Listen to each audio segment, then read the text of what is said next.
Well, here we go, guys. OU won. We have extended our bowl winning streak to 3 in a row, defeating the Iowa Hawkeyes 31-14 in the Inside Bowl. And yeah, it's over and done with. It's that's the end of the season right there. And this was exactly what I wanted.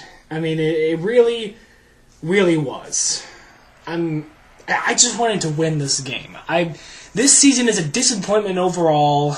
Some would say disaster, but again, the season review is another video for another day. This is about the Inside Bowl, and I'm just glad we won, and won in convincing fashion, even though it was an ugly game. But I think it was what I took away from it as a fan was I think I saw a very inspired performance on the defensive side of it. I mean, when it was 21-0 for the majority of the game, then Iowa came back, but we put them away. It was just a really great thing to see the defense do that. Really great. But then again, when you think about the defense, you got to think about that guys like Frank Alexander, Travis Lewis aren't going to be around next year, and Jamel Fleming's not going to be around either. And Fleming, very fitting that his last game for us, he had one of his best games all season. I mean, he stayed right on there with Marvin McNutt. And, and McNutt's a really good receiver. He's one of Vandenberg's prime targets. He was mentioned in many pregame articles and analyses, that sort of thing. And Jamel Fleming pretty much made him a non-factor. And Fleming just performed well all game. Just shout out to the entire defense for playing really well. And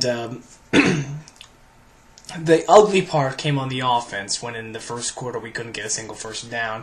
I mean, we were up 7-0, but that was because Jamel Fleming intercepted that pass.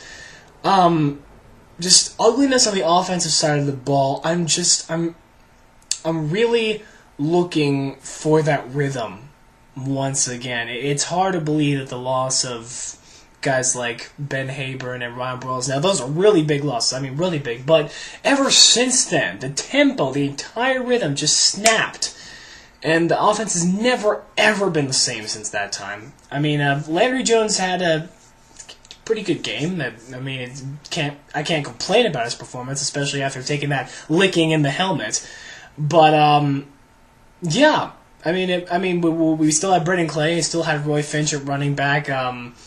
Not really a set running attack still with those two guys, but they did their job. And Kenny Stills did well. Jazz Reynolds did well.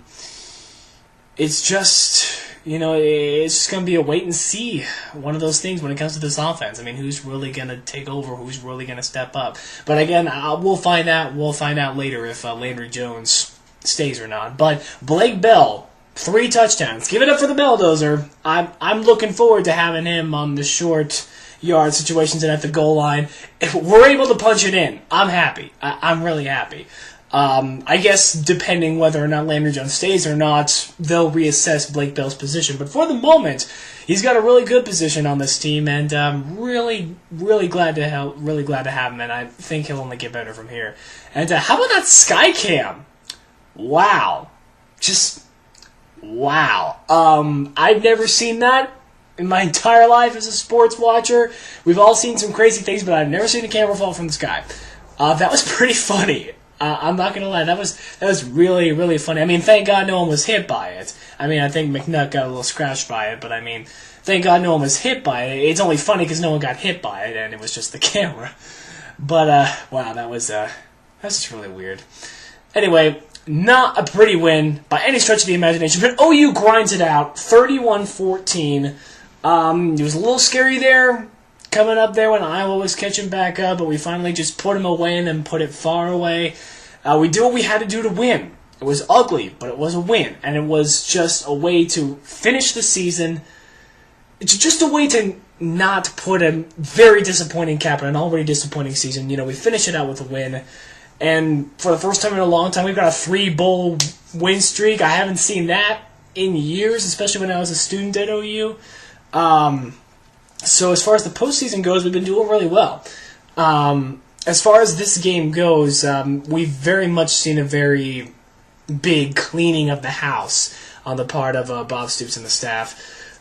we've had a lot of transfers and or guys who have been booted off the team. Who knows? I mean, we don't know. We don't know where the team's going to stand at the end of all this. To the guys who transferred or got kicked off. If they were kicked off for good reason because they weren't contributing. And if they transferred for legitimate reasons, then that's fine. If they transferred just for the heck of it, well then, whatever, we don't need you. That's the thing I love about Oklahoma. You want to transfer? You want to leave? That's fine. We've got a line of talent lining up behind you to play for us. That's all I'm saying on that end. Guys, great win to end the season. This video's late, but it's been a really, really busy news time out here in Midland. Long story short, someone carried an explosive through the Midland airport last Saturday, so needless to say, I've been sporadically gone. But more videos coming up. Of course, the season. I have to do the season in review video, and of course some new videos coming out that some people who have been watching me might not like too much, but I'll get to that later. So guys, that's all I gotta say. Till next time, Boomer Sooner, Raw Oklahoma, fight for OKU. Really, just glad to get the win. Just glad to end the season with a win, and just waiting to see what happens next season. So guys, catch you later.